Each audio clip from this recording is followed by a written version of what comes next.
Hello everybody, welcome back to Fantasy Sports Review. I'm Phil Hargis. It's good to see you guys again. Thank you for tuning in to the Belmont Stakes edition of Fantasy Sports Review. We've been through the Kentucky Derby, Animal Kingdom won. We've been through the Preakness, and we had the winner there was Shackelford, who came back from a close Derby run there to win the Preakness Stakes here in Baltimore. And now we're up in New York for the Belmont Stakes. We have a field of 12 horses that are ready to contend. You will see a lot of the usual names that we're familiar with from the Kentucky Derby and the Preakness, and a couple of new shooters, but we've got a couple of old shooters of our own here back at Fantasy Sports Review. We got here in studio, we got Justin Dude. Justin, welcome back to the show. Thanks for having me. I didn't know I counted as an old shooter, but second time veteran, I'll take it. We'll take the invitation We'll give back. it to you. Thanks for having me. Very well deserved. And on live via Skype, we have Doug Cook joining us from a nice sunny destination down in Florida. Doug, welcome back to the show. Hey, how's it doing, everybody? Good to see you all. Justin, Phil, all our fans, good to see you all. Yeah, Doug, it looks like you got a nice suntan going on down there. You guys, what are the thoughts on the Preakness? You know, we just got done a couple weeks ago with the Preakness, and Shackelford, a horse that, I know that Justin and I had gotten off after a tough, hard Derby effort. He came back and won the Preakness. Yeah, he did. And the first quarter mile, I was watching the Preakness with a bunch of friends, and I said to him, this race is going to Animal Kingdom and dialed in. That first quarter mile was so fast that I thought Shackelford and Flashpoint and all the others that were up close were out of it. And he managed to slow the pace down there through that middle half mile with the help of Flashpoint. Got a little bit of a breather, and then had plenty left at the end and was able to kind of dig in that final eighth of a mile. And he didn't steal the race. He earned it. He dug in gamely and he won it fair and square. I think they could have got it on the track again, and I don't think Animal Kingdom would have caught him. It looked like he was catching up, and he was, but as far back as Animal Kingdom was, he had too much work to do, and Shackelford was the deserving winner. Doug, Shackelford was a horse that looked like he was experiencing some kind of trouble before the race. He looked real sweaty and was washed out. I mean, are you surprised that he was able to come back and win this race? No, I wasn't really too surprised about it at all, Phil. As Shackelford was my top speed and power horse. I was concerned, and I'm on record as saying this, that during our last show I was concerned that he may bounce off the two greatest performances of his life. He didn't bounce. Now the concern is even greater after the three best performances of his life, that he would bounce in the Belmont. But if I could, for those that are just joining us that don't know what the hell we're talking about, why don't we go through a quick Triple Crown recap, Phil, so we can tell these people, in case they've missed anything so far, they were sleeping through the Kentucky Derby or went to the Gold Cup or whatever. Animal Kingdom won the Kentucky Derby. Shackelford faded to fourth. Nero and Mucho Macho Man. By the way, all four of those horses appearing in this year's Belmont edition. Shackelford turned the tables, as Justin mentioned. He was able to maintain the lead at 13-1 over Animal Kingdom, who was slowly closing.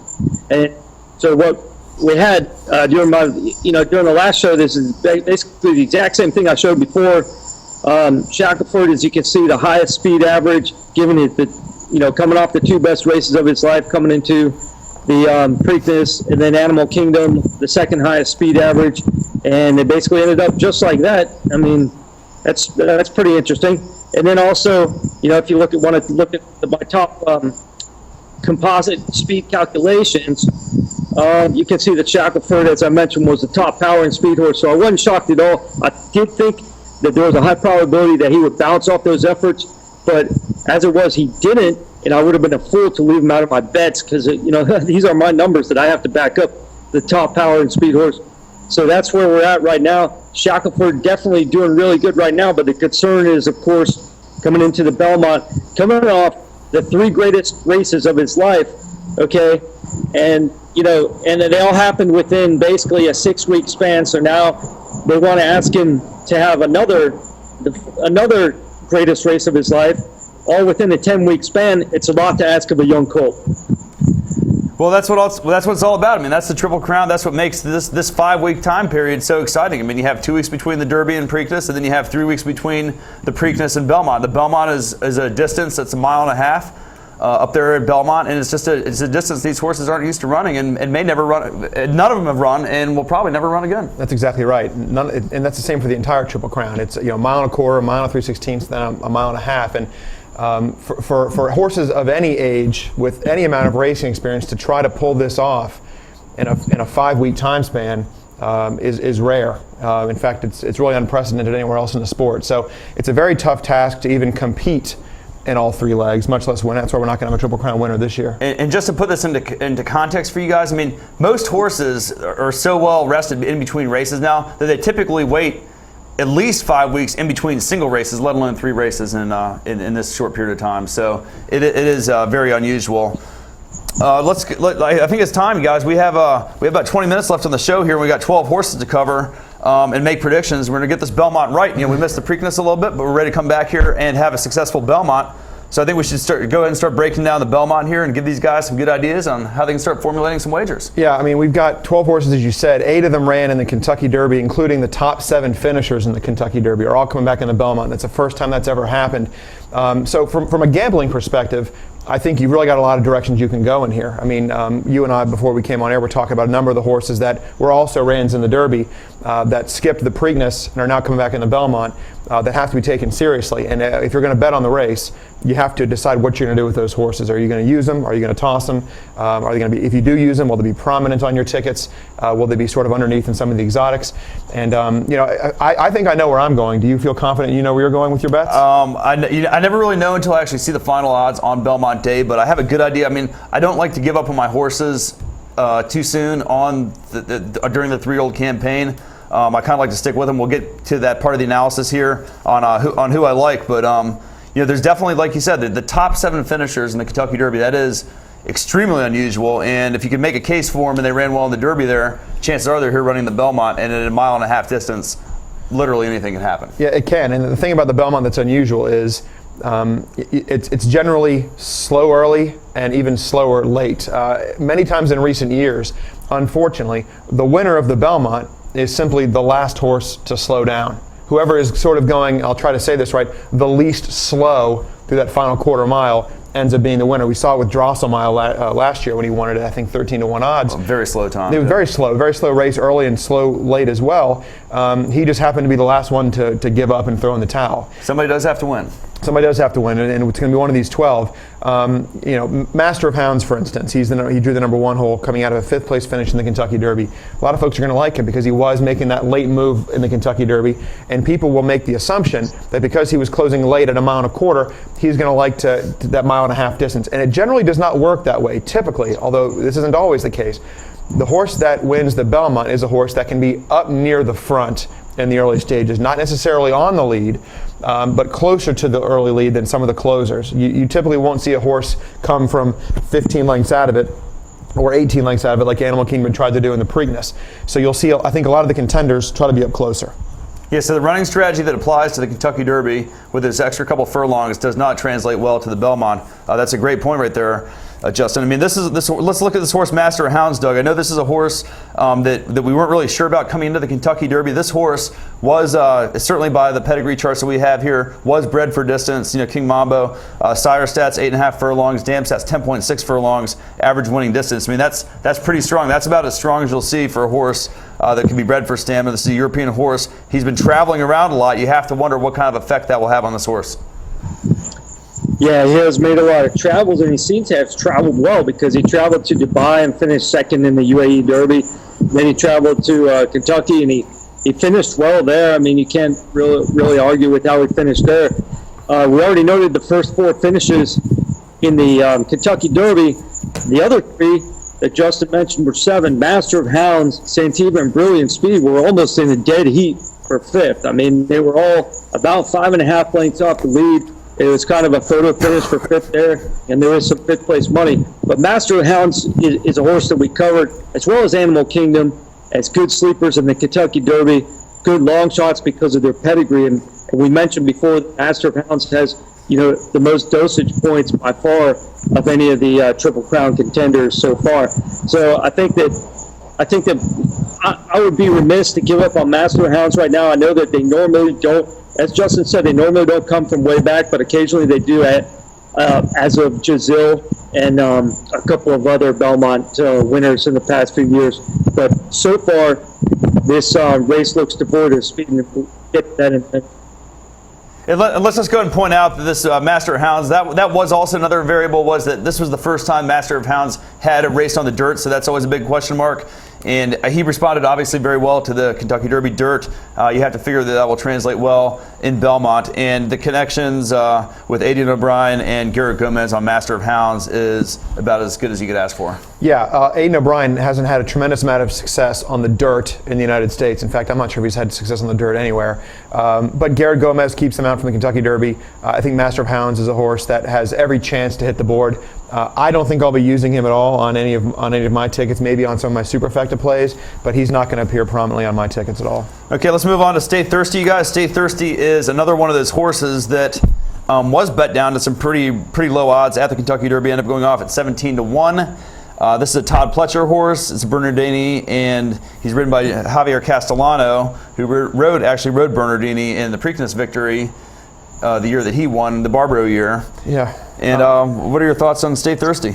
I'm not going to be using him. I thought his effort in the Gotham to start the year was solid, and it set him up as a horse who might be able to progress as a 3-year-old and be a factor in the Triple Crown. It didn't happen. He ran poorly in the Florida Derby. He really didn't do any running in the Kentucky Derby.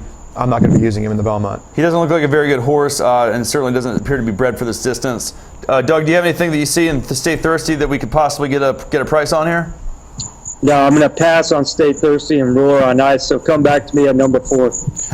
Well, I tell you, Ruler on Ice, since we've passed on Stay Thirsty, I think Ruler on Ice is a horse you can't completely dismiss. He had the allowance win in February. He followed that up with a very decent third in the Sunland Derby, where he lost to Twice the Appeal of Astrology, who came back and ran very well in the Preakness. And then in the Federico Tessio, the prep for the Preakness at Pimlico, Ruler on Ice finished a decent second. So he seems to be the kind of horse who really has a chance to keep on plugging along. I'm not going to be betting him to win, but Ruler on Ice is a horse I will be using on my tickets, maybe even on my trifectas as well. Yeah, Ruler on Ice was the favorite in that Tessio in his last race out. I believe at less than 2-1 there. The Pimlico fields don't usually generate a whole lot of action and excitement, but this is a horse that you could say that I don't see much in here either. I see a sprinter. I don't see a lot of speed, and I just don't see a lot of experience on this particular mount to make him a legitimate choice. That said, he's never really missed the board either. So yeah, I don't think he's a win candidate, but I think he has a legitimate chance to run third against this kind of a field, which is not a strong field. This whole group of 3-year-olds is not exceptionally strong. And we seem to be saying that every year. This does seem like the competitiveness and the quality of the 3-year-olds does diminish. Now, number 4 is a horse that I can get excited about. Santiva is sort of one of my I don't know if you call him a long shot special, but one of those other horses to be watched in the Derby. I did bet on Santiva in the Derby. This is a well-bred horse, and a horse that has had some pretty good races. He came in second in that Risen Star. He won the Kentucky Juvenile Cup Grade 2. I mean, this horse has proven in some previous races here. He broke his maiden in a Grade 2 at Churchill Downs, and I also used him in the Kentucky Derby and thought he was offered tremendous value. He was 34-1. He ran an honest race. I think he was coming up to the race a little bit short. He hadn't really prepped much leading up to the Kentucky Derby. I thought he could have used another prep race in there, and his bluegrass, he had no chance, and he was kind of hemmed down on the rail and didn't have a chance to get out and do any real running. So I thought Santiva would run a decent race in the Derby. He ran an okay race. I think he's a live long shot here in the Belmont as well. And Bridge Mahan's about as hot as any jockey in the country right here. Doug, you've got to see something out there in Santiva, or are you going to be passing on this one as well, and we can come back to you on Narrow? Well, yeah, I would appreciate, you know what, I'm probably not going to be able to add anything much on Narrow or the next 2 contenders, but if I would just show you that my performance figures coming into the Belmont, obviously Santiva and Brilliant Speed are bordering on that triple-digit speed figure. They're both improving, and they seem to be, they're hankering for that triple-digit speed figure like Narrow finally got in his last race. So I think all 3 of those are somewhat contenders. I can't rule anybody out for the win as far as those 3 are concerned right now. But obviously Narrow is a much better candidate for the win than either of those 2 coming off the layoff. But I would say all 3 of those I will be using in my exotic wagers to some extent or another. The 4, 5, and 6, Santiva, Brilliant Speed, and Narrow. Brilliant Speed is an interesting possibility here, isn't it, Justin? Well, I mean, he's more of a turf horse, I think. He also did some late running in the Kentucky Derby, but again, that's maybe more of an optical illusion. A lot of the horses were kind of backing up. He did show some interest late, but I don't consider him a viable candidate for the win here. I think he's more of a turf horse. The distance wouldn't be a problem if this race was on grass, but it's not. So I won't be using Brilliant Speed. Okay, Brilliant Speed will not be used. Now, Nero is a horse that a lot of people are talking about. A lot of people remember this horse from his races. He has shown exceptional closing ability, and certainly demonstrated that in the Kentucky Derby to get up there for the second place finish behind Animal Kingdom, beaten by a couple lengths there in the Kentucky Derby by Animal Kingdom. This is a horse that is well bred, has been in contention in almost all of his major races. I mean, this horse looks legit to me, guys, and I think a lot of people will have this in their recent memory and could end up betting this down. I mean, I think eventually when this all is said and done, I think you could actually see 3 co-favorites with Animal Kingdom, Nero, and Shackelford. Yeah, I think Nero will be the second choice, the very solid second choice. I was really hoping he would run in the Preakness so that I could bet against him, and I'm going to be betting against him here in the Belmont as well. This horse might have a case of what some folks call seconditis. He's run 3 straight second-place finishes. I mean, he's run good races his last 3. He broke his maiden at Oaklawn, came back in the Louisiana Derby, Arkansas Derby, and Kentucky Derby. He didn't win any of them. I mean, they were decent efforts. A lot of folks thought that his Arkansas Derby was more impressive than Arch's because he almost won the race, but he really came from farther back and was closing into that fast pace. I didn't like his Kentucky Derby. He was up closer. He had no excuse. We talked about this last time I was here with some of the also rans in the Derby. There's no reason Nero shouldn't have won the Kentucky Derby. I think he's going to be a factor in this race. I think he's a very nice racehorse. But if you want to make money on this on the Belmont, and you like Animal Kingdom and you like Nero, you're looking at a very small payout. So you really do have to take a stand somewhere. And Nero is a horse that I will not be using. I'm throwing him off my tickets. My guess is he's good for a possibly 3rd or 4th place finish. I'm going to hope that he runs a subpar race, and hopefully I can cash a nice ticket. All right. Well, hopefully we can come up with some horses here that Justin will have on his ticket. Doug, do you see anything there in Nero that you want to add? I don't see much. The only thing I would like to add is that his jockey has died since the jockey that rode him basically all year, Michael Bays, rest in peace. And he does have a new jockey with Corey Nakatani. I'm not sure what kind of effect that has. I'm not sure if the horse will actually know the difference. But Mike Bays was a great rider.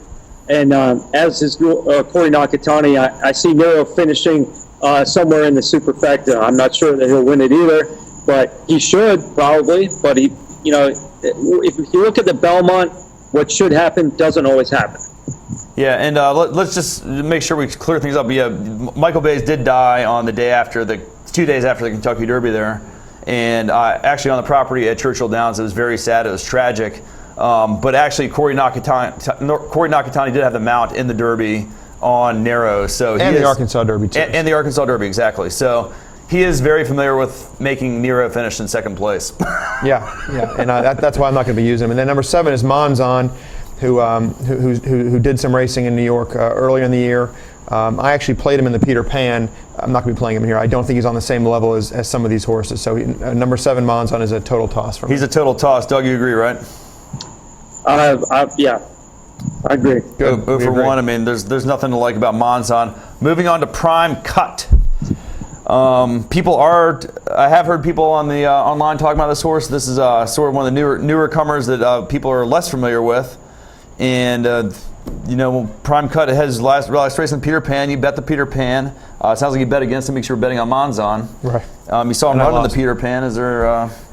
Again, I mean, I think this is a nice horse who's a cut below some of the top ones in here. I think he has a nice career in races like I guess they just ran the Iowa Derby, but some of the more regional state derbies, I think he can be competitive in. I don't see this as being a grade 1 horse, so I'm not going to be using here in the Belmont. Okay, Doug, this is the Neil Howard horse. This is going to be ridden by Edgar Prado, who has not been getting a lot of mounts in this Triple Crown series so far. How do you feel about this Prime Cut? Is this a horse that is improving at the right time that could step up and hit the board here in the Belmont?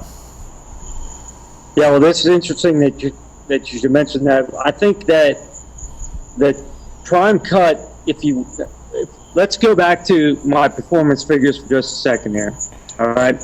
And we're just going to look at the fact, let's go to the Belmont performance figures. Old news, Doug, old news. Yeah, let's go to the Belmont performance figures. And what I highlighted there in bold were basically the only 2 early runners in the race. If you look under at speed, the EP7, the E8, Shackelford, clearly an early runner.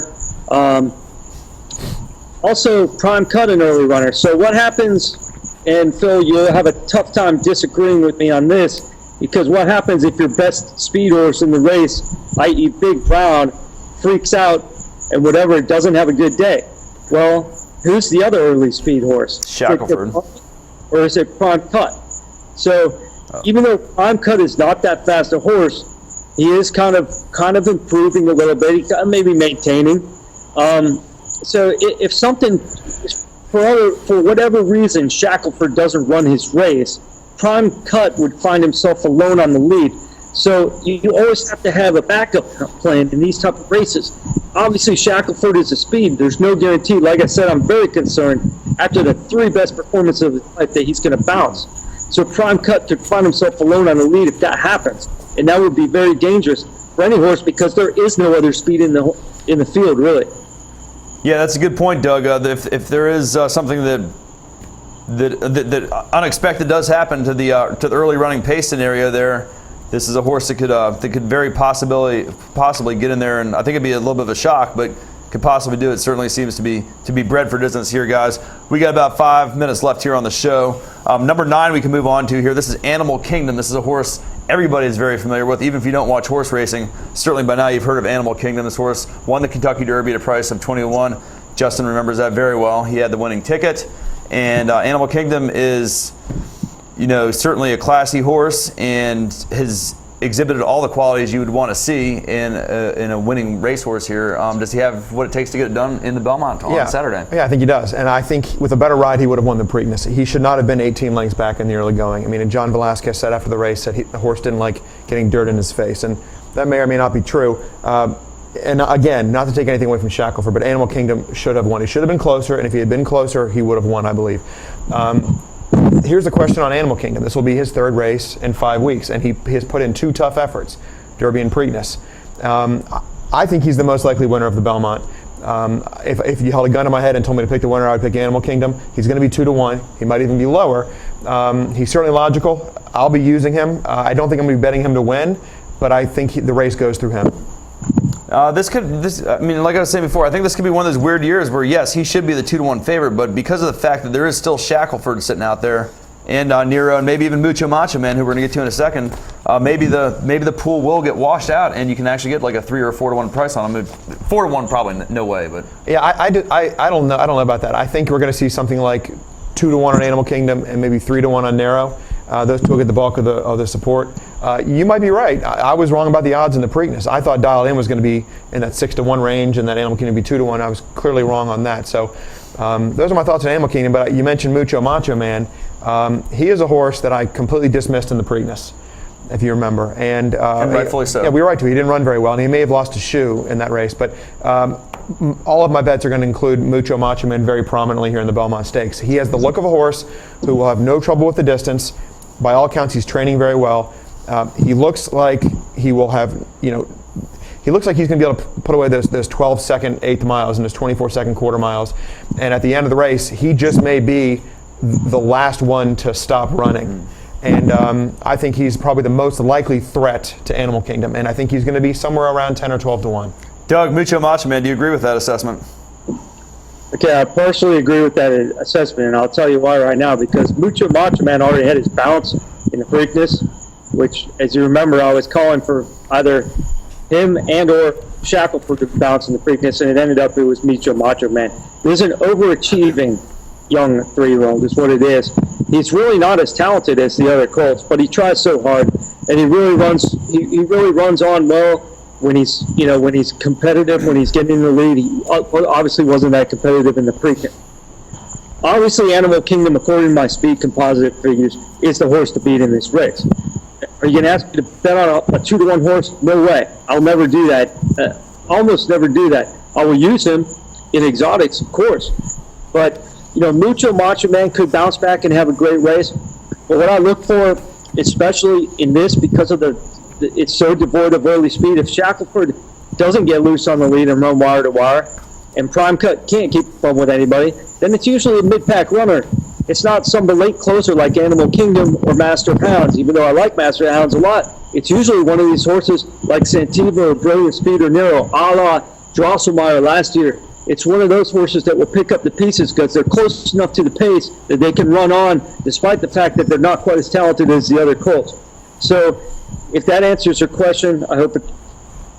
Yeah, and let's also point out to all you guys at home there, as we have about 2 minutes left to go here, that Ramon Dominguez does pick up the mount on that, and that's certainly a tremendous addition. A huge advantage. He's a great New York jock. We're going to go ahead and pass on Isn't He Perfect. We already threw this horse out of the Preakness. Really has no business being back here in the Belmont. I don't know why he is. Really no chance here unless you guys say otherwise. We'll move on to Shackelford here. Shackelford is a horse that I'd like to be on the early lead here. And I think if that happens, that he has a good chance of setting some conservative early fractions, which I think he has the ability to do. Then this horse stands a great chance to go gate to wire, just like he did almost in the Preakness. Yeah, this will be one horse you and I have different opinions on. I don't think Shackelford will be within 10 lengths of the winner at the finish. I think his breeding says that a mile and an eighth is really the limit. He stretched it a little bit farther than his limit in the Preakness to win at a mile and 3/16. Mile and a half is a whole different ballgame for a son of forestry. I don't see him being competitive in this race at all. I won't be using him on any of my tickets. It certainly looks like a tough spot for that breeding. Doug, how do you see Shackelford ending up in this one? Well, obviously, Shackelford could find himself alone on the lead, which is very dangerous for any thoroughbred race at any distance. Because if he's comfortable on the lead, he could very well wire the field. However, there is some breeding concerns as well as my concern about him bouncing. So let's just look at my chief contenders, Animal Kingdom, Shackelford, Nero. Everybody knows this. I'm also throwing in Master of Hounds. And then for my sleepers and the fillers and the exotic, like I said, I'm throwing in those mid-pack type of runners that seem to run on pretty well. And, they're going to be anywhere from 10 to 20 to 1, probably in the 10 to 15 range. And that's what I'm going to use to fill in my exotics at the, 3 and 4 spots. All right, that sounds great. Doug, we're going to let you go here. Justin, quickly give us the winning ticket for the Belmont. I'll make a win and place bet on Mucho Macho Man, try to capitalize on the odds. Animal Kingdom is clearly a competitor and has to be reckoned with. Santiva and Ruler on Ice are 2 long shots that I'm going to be using. Those are my 4. Animal Kingdom, Mucho Macho Man, Santiva, Ruler on Ice with a win bet on Mucho Macho Man. I think it just came to me here right now. I think I'm going to take Santiva for the win, although I'm definitely going to be boxing him somehow with Shackelford, Animal Kingdom, Santiva, and Master of Hounds. I think that'll do it for my picks. We got to get going here. Justin, thank you for coming back on the show. Thanks for having me Doug, again. thanks for joining us in Florida, and we'll definitely do this again later on this summer. And we'll see you guys again after the Belmont on Fantasy Sports Review. Goodbye, everybody.